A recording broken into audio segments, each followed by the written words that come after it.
I've had 3 women tell me that as they were walking down the aisle, as they were walking down the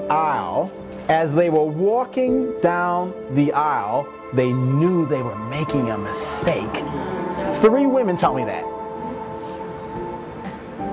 As they were walking down the aisle, what are we talking about? The male perspective, what she needs to know, but her girlfriends can't tell her.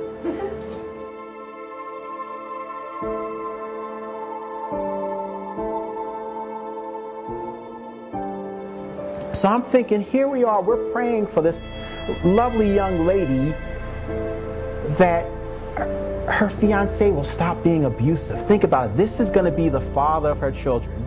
This is going to be someone who gives her children his DNA. This is going to be someone that as her kids are watching, they're watching a man model physical abuse. And yet, to my knowledge, I never saw any of her girlfriends say, time out.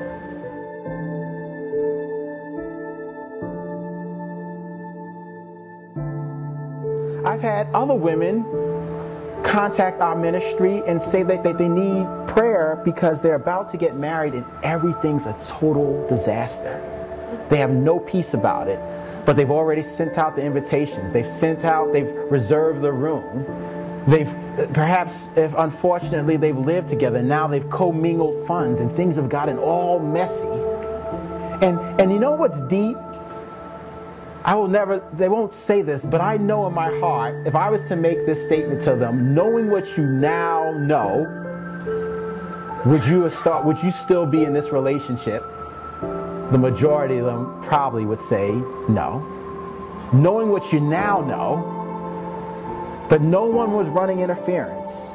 And I was thinking, my God, you have no peace. You're up at night by your own words. Who's speaking into your life?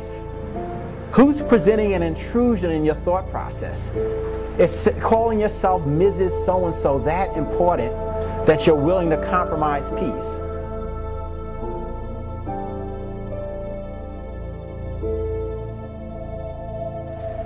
To let peace be your umpire.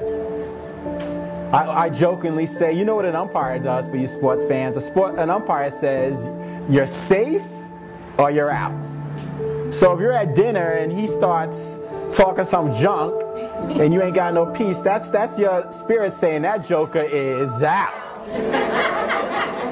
If he takes you to a movie and he says, oh baby, don't worry about it, we could just sit in for all 3 of them. I know we only paid for 1, but we could sit in for all 3 of them. Or if he starts talking about how he despises his mother and his grandmother and his auntie and Big Mama, you know who's next? You.